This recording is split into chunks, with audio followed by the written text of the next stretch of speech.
Hey everybody, welcome back to World History with Mr. Finn. Today we are looking at the creation of new countries. We've looked at, we'll do a recap next class because we're getting ready for major tests. But today we're going to look at just England in particular, and then we're going to have a little break, recap, do a major test, and we'll get back on track. But just to give you an idea, remember this is the old Western Roman Empire. It had collapsed in the late 400s. We saw a big kingdom here, the Carolingian Empire. This was the area that had Charlemagne, but then it was divided and split up. And then we had our Vikings from up here coming into Europe and attacking all these places. So we got broken down into small kingdoms, and we started having feudalism, which is where you have a basic agreement between a lord and a vassal in giving the land. And things were kind of spread out kingdom-wise. But now, where are we going to talk about? This is England, this pink island nation off the coast of mainland Europe here. This is England. And England had been dominated by the Anglo-Saxons. You might remember the Anglo-Saxons. It was one of the Germanic barbarian tribes that helped defeat the Romans who were living there. And they just stayed. You know, the Anglo-Saxon kings had just been in that area, and that's where they lived here in England. But today we're going to look at how England becomes the England of today, which is a country. And that's really all we're getting at is just England. And then again, we'll do a recap next class to get you an idea about what you should be thinking about, what you should be looking for the major test. But on that note, just so you see it, this is where we're talking about today. All right. Let's get that out of the way. Here we go. Talking England. Well, there's an important date with England. Here we go. Got to stay on our dates. It's important. 1066.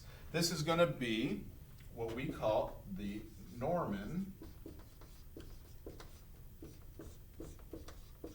invasion of England.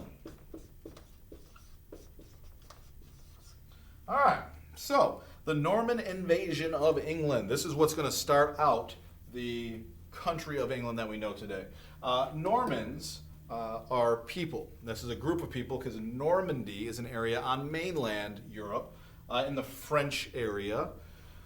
They cross the Channel, which is a body of water, and they conquer England, and they conquer the Anglo-Saxon kings, and the Normans invade England and set up their first king in 1066. Now here's the deal.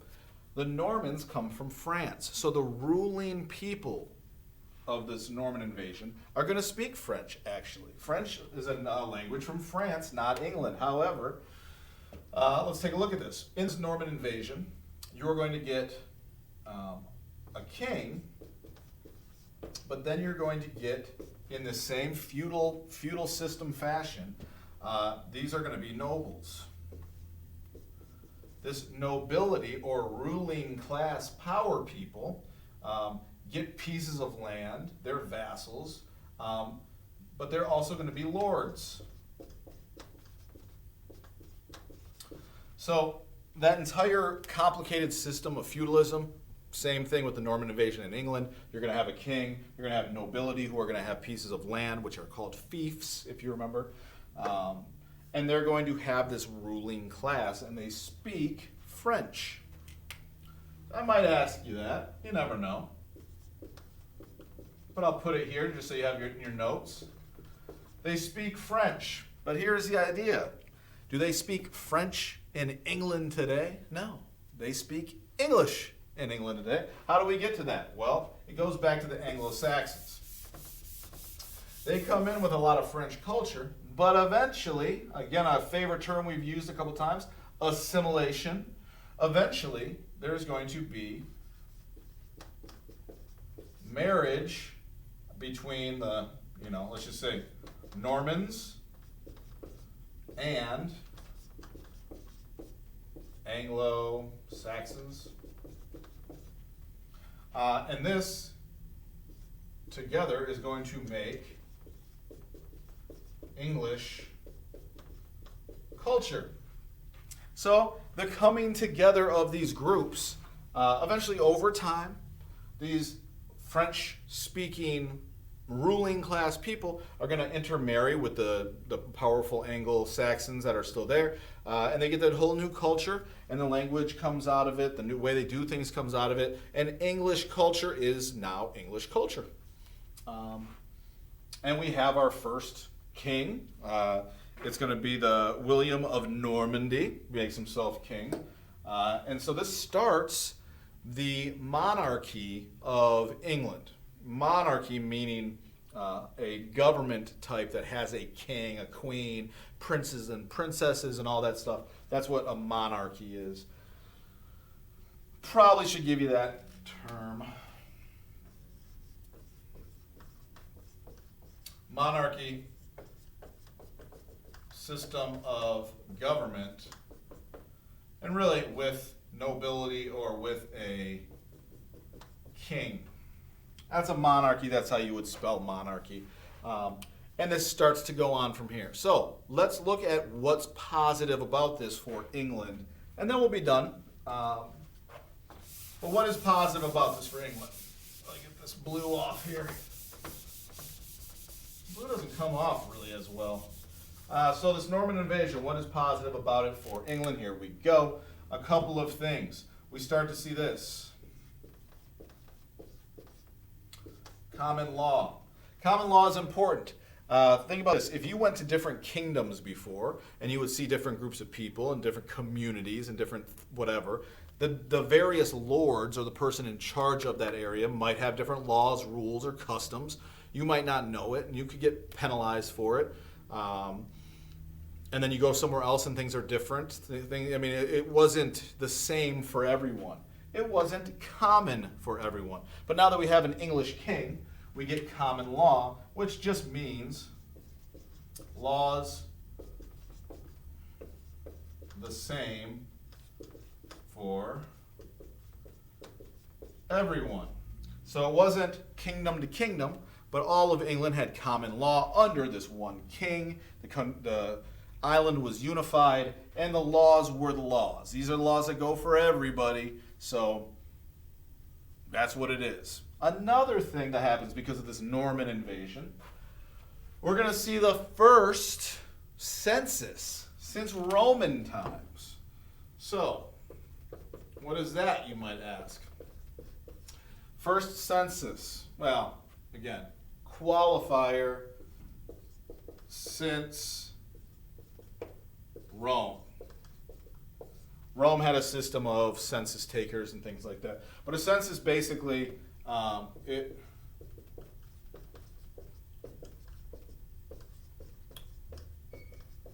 records the population.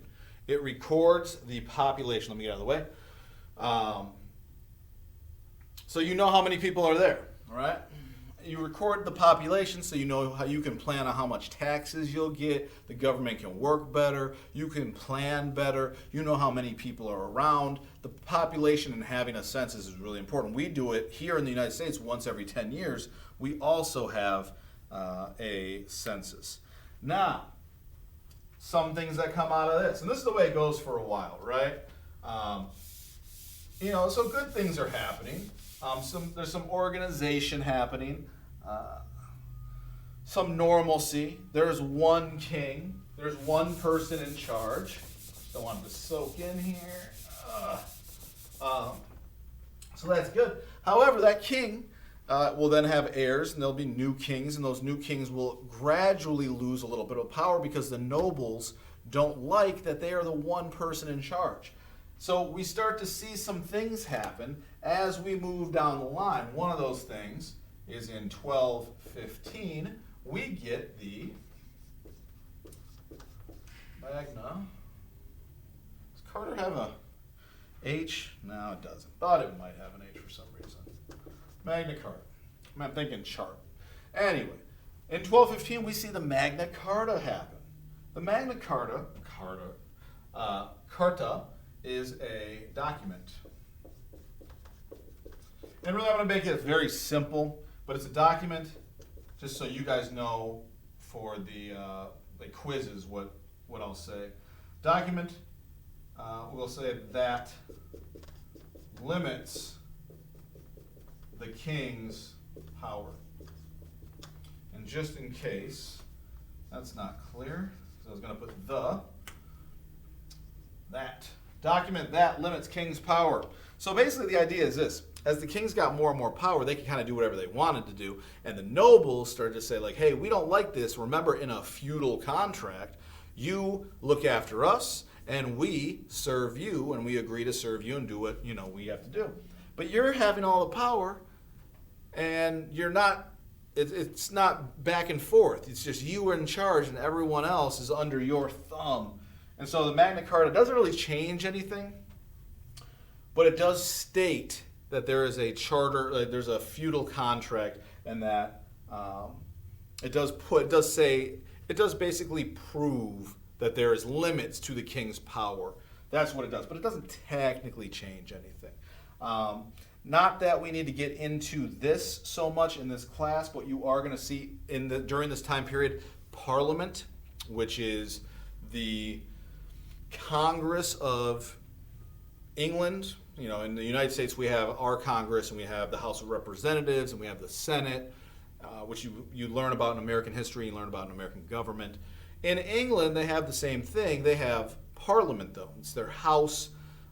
It's the place where, at this time, men would go who were officials of certain areas, and they would go to talk about what their area might need, what's going on in the country, maybe pass laws. And they have, in England, not the House of Representatives and the Senate, but they have the House of Commons and the House of Lords, and that's there to split up, of like our split up of Congress. That's how theirs is split up. But what's important is Parliament, like Congress, is just another example of something that limits the king's power. The Magna Carta was a document, something written down. Parliament is a political office. Like, it's a political being thing that will make laws and has power within the government. In fact, even England today, what we call this, what's happening at this time, is this: a limited monarchy. A limited monarchy is where you have a king, but you also have Congress and lawmaking bodies and a government that's running and doing things, but you still have a king who has power as well. Today, England still has a monarchy of sorts. They don't really have a monarchy, I guess. They still have they still have royalty. That's what the monarchs are called, royalty. They have a queen right now, but they'll have a king eventually at some point, maybe another queen at some point. But they have no power today, absolutely zero power.